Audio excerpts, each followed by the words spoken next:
তো চাইবেই বাংলার মানুষ। রিপাবলিক বাংলা।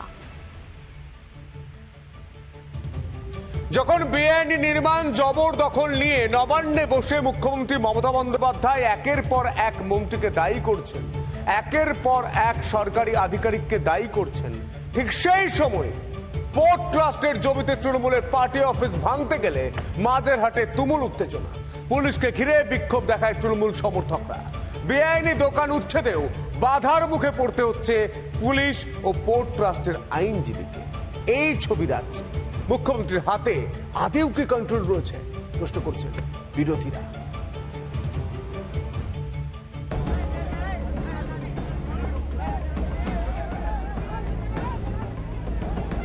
তৃণমূলের পার্টি অফিস উচ্ছেদকে কেন্দ্র করে মাঝেরহাটে ধুন্ধুমার। পোর্ট ট্রাস্টের জমির উপর তৈরি হয় এই পার্টি অফিস।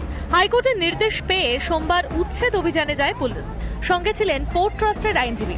এরপর বেআইনি পার্টি অফিস ভাঙতে গেলে শুরু হয় অশান্তি। এই ঘরটি ভাঙা শুরু হলো, এই যে বুলডোজার, এই বুলডোজারের ওপরে স্থানীয়রা উঠে পড়েছেন এবং পুলিশের তরফ থেকে তাদেরকে নামিয়ে দেওয়া হচ্ছে। কোর্টের জায়গা 1 মাস আগে বিজেপি পার্টি অফিস বানিয়েছে, ওইটা কি কোর্টের জায়গা নেই? ওইটা কোর্টের জায়গা, ওইটা গিয়ে ভাঙুন না। কেন? ওইটা বিজেপি আছে, ও ভাঙবে না।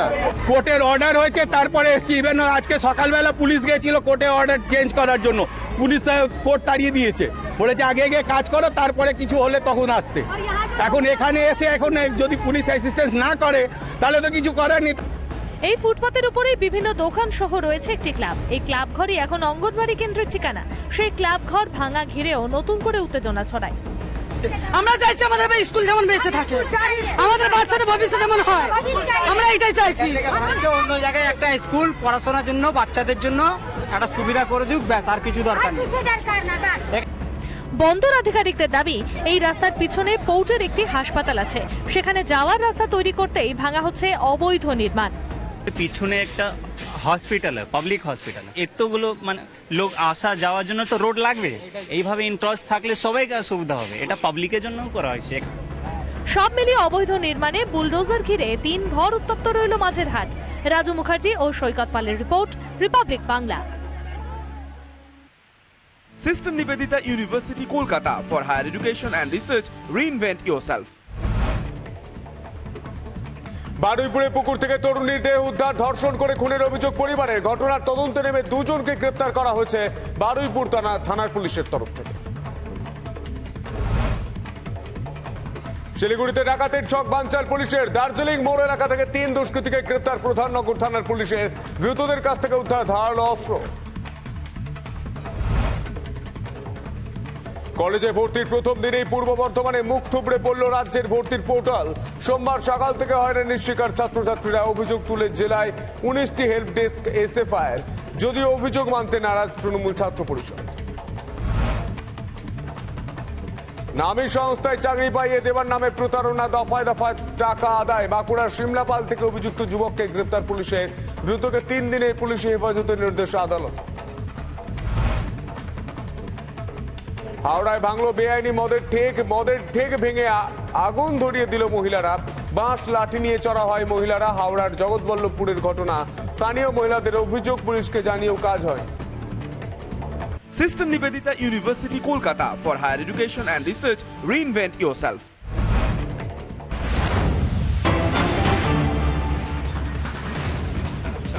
যে খবরে নজর রাখতে হচ্ছে এই মুহূর্তে, তিস্তা চুক্তি নিয়ে মিথ্যাচার রাজ্যের।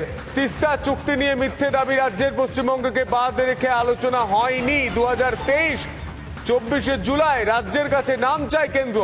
আলোচনার জন্য চাওয়া হয়েছিল নাম। 2023 25 আগস্ট নাম পাঠায় রাজ্য। সেচ দপ্তরের চিফ ইঞ্জিনিয়ারকে যুক্ত করতে চেয়ে নাম পাঠায় রাজ্য। 2024 5 এপ্রিল 30 বছরের দাবি পেশ করা হয়। ফারাক্কা নিয়ে দাবি পেশ সেচ দপ্তরের যুগ্ম সচিবের। মমতার দাবি মিথ্যে, স্পষ্ট করল কেন্দ্র। রাজ্যকে বাদ দিয়ে ফারাক্কা চুক্তি হয়নি, তিস্তা চুক্তি আলোচনাও হয়নি। নিজেদের অবস্থান স্পষ্ট করল কেন্দ্র। তিস্তা চুক্তি নিয়ে যে দাবি মুখ্যমন্ত্রী মমতা বন্দ্যোপাধ্যায় গতকাল নবান্নে বসে করেছিলেন, সেই বক্তব্যকে কার্যত অস্বীকার করে দিলেন কেন্দ্র। এবং কেন্দ্রের তথ্য প্রমাণ দিয়ে বলছেন, না, মুখ্যমন্ত্রী মমতা বন্দ্যোপাধ্যায় ভুল কথা বলছেন, মিথ্যে কথা বলছেন। কি বলেছিলেন মমতা বন্দ্যোপাধ্যায় শুনুন। একদিকে কেন্দ্রীয় সরকার বাংলার জল বিক্রি করে দিচ্ছে, নিট বিক্রি করে দিচ্ছে, মেডিকেল স্টুডেন্ট বিক্রি করে দিচ্ছে, তিস্তায় 14টা হাইডেল পাওয়ার হচ্ছে তখন চোখে দেখেনি, ফরাক্কা নিয়ে আবার চুক্তি রিনিউ হচ্ছে আমাদের জানালো না। আগে এগুলো নিয়ে ট্রাইপার্টাইট মিটিং হচ্ছে বাংলাকে টোটাল বাদ দিয়ে। জলের আরেক নাম জীবন। ওরা জানে না উত্তরবঙ্গের একটা মানুষ আগামী দিন পানীয় জল পাবে না, এবং জল নেই তিস্তায়। গায়ের জোরে ভাবছে নর্থ বেঙ্গল থেকে জিতেছি বলে নর্থ বেঙ্গলের মানুষকে ডিপ্রাইভ করব। আমি একটা স্ট্রং চিঠি আজকে প্রধানমন্ত্রীকে দিচ্ছি। আমরা বাংলাদেশকে যথেষ্ট ভালোবাসি, তাদের জন্য আমরা ছিটমহল করে দিয়েছি। আমরা ইন্ডো বাংলাদেশ রেল সার্ভিস করে দিয়েছি। আমি নিজে যখন রেলওয়ে মিনিস্টার ছিলাম, বনগাঁ পেট্রোকোপল রানাঘাট গেদে আমার করা। বাস সার্ভিসও করে দিয়েছি। ফরাক্কার জল 1996 সাল থেকে আমরা সাফার করছি। আবার বলছে তিস্তার জল দেবে, যেন মনে হচ্ছে মহারাজ সব মহা অধিপতি হয়ে গেছে সবে। ইলেকশন হয় এখনো পর্যন্ত শপথ হলো না এমপিদের, এর মধ্যেই বিক্রি করে দিল বাংলার জল না জানিয়ে। এটা দরকার হলে যদি না শোনে একতরফা কোনো সিদ্ধান্ত নেওয়া হয়, তাহলে কিন্তু বাংলা জুড়ে আন্দোলন চলবে, দেশ জুড়ে চলবে। তার কারণ লক্ষ লক্ষ মানুষের জীবন জীবিকা গঙ্গার তলে চলে যাচ্ছে। 14টা হাইডেল পাওয়ার করেছে সিকিমে, পুরো জল আটকে দিয়েছে সিকিম। তখন কেন দেখেনি? আর এখন বলছে সব জল দিয়ে দাও। আরে আমার দিতে আপত্তি নেই, আমার থাকলে তো দেবো। আমি বন্ধুত্ব করতে চাই, কিন্তু বাংলাকে বিক্রি করে দেওয়ার স্বার্থে নয়। সংসদে প্রথমবার পা রাখলেন রচনা বন্দ্যোপাধ্যায়, জুন মালিয়া, সায়নী ঘোষের মতো তারকারা। মানুষের ভোটে জিতেই প্রথমে ফটো সেশনের কাজটি সেরে ফেললেন তৃণমূল সাংসদরা। আর ছবিকে তুলে দিলেন জানেন, খিচ মেরি ফটো ডায়লগ দেওয়া সেই কল্যাণ বন্দ্যোপাধ্যায়। দেখুন।